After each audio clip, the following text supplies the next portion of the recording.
Okay, welcome back dear friends. In this video lecture we are going to discuss about the regulatory blood pressure mechanism through your baroreceptors. You may have heard about baroreceptor.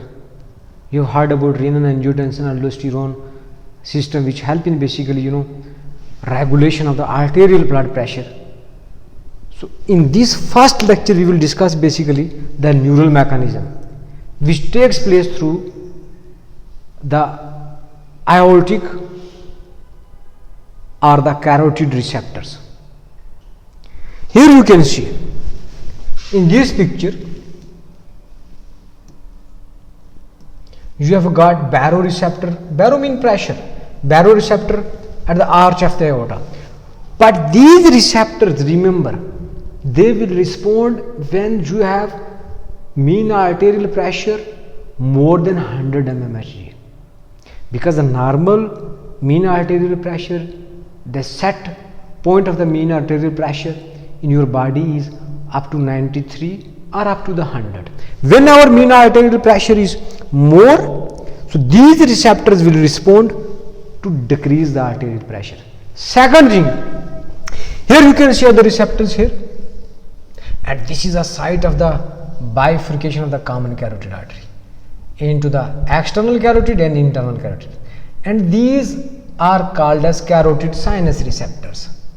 Carotid sinus receptors or carotid sinus baroreceptors. So these receptors are very important. Why? Because whenever there is decrease in arterial pressure, they will respond to increase in arterial pressure. And what is the mechanism? In this lecture we are going to discuss. So remember, at the site of the bifurcation of the common carotid artery, right at the upper border of thyroid cartilage, this is the site of the bifurcation of the common carotid artery. You have got special stretch receptors, and these receptors are having special nerve endings through which nerve? Ninth cranial nerve, also called as hearing nerve, and this is your glossopharyngeal nerve. Glossopharyngeal nerve. So remember, carotid sinus baroreceptors are innervated by ninth cranial nerve. Very important question. Next, what is the mechanism? How these basically receptors will respond to increase in mean arterial pressure? Wow. Let me draw the sketch. You should follow me please. That in case of the hemorrhage,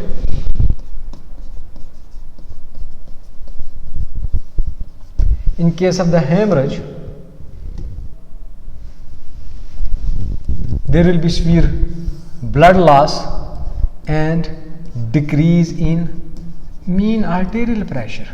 And decrease in mean arterial pressure means there will be decrease in stretch of the carotid sinus receptor. Decrease in stretch of carotid sinus receptors. Carotid sinus receptors are the baroreceptors, because they will sense the pressure. And now because of the hemorrhage, pressure is reduced, blood is reduced in the body, the pressure will be low, stretch will decrease. So automatically, remember, they will send message to the brain, to the medulla through the glossopharyngeal nerve. They will respond, they will send.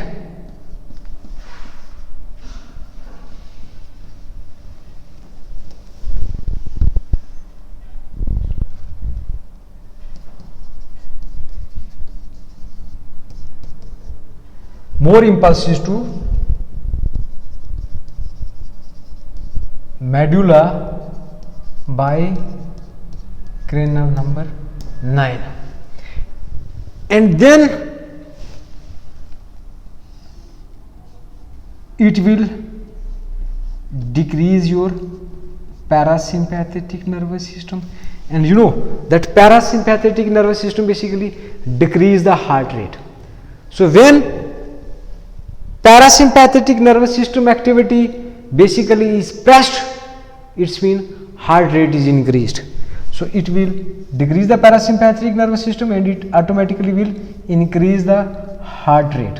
Increase the heart rate and restore the arterial pressure through increased cardiac output. Second, increase activity of sympathetic nervous system. Sympathetic nervous system. And when activity of sympathetic nervous system is increased, it will increase the heart rate,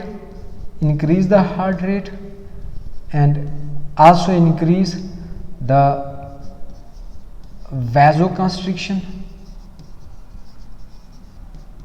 and also increase the total peripheral resistance, and ultimately it will increase the mean arterial pressure to normal. So in this way, your baroreceptors or the stretch receptors will sense this low blood pressure or low arterial pressure in your body, and then they will send message to the medulla, and then medulla in compensation through these nerve fibers will activate basically sympathetic nervous system, and sympathetic nervous system will increase the heart rate, will send message to the arterial circulation also, vasoconstrictions, pressure will be increased, and then total peripheral resistance is increased. All these factors ultimately, and by pressing the parasympathetic nervous system, all these factors will ultimately result in increase arterial pressure.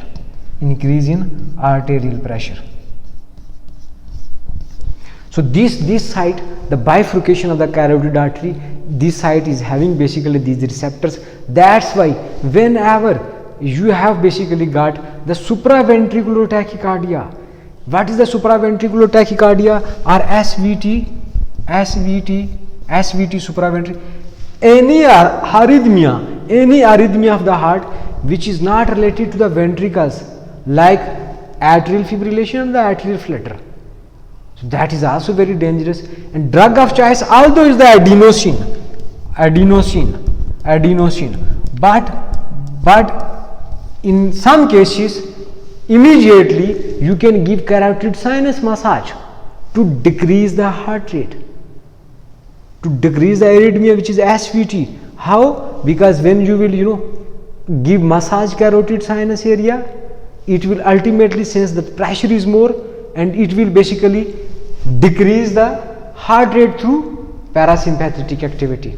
So remember this also.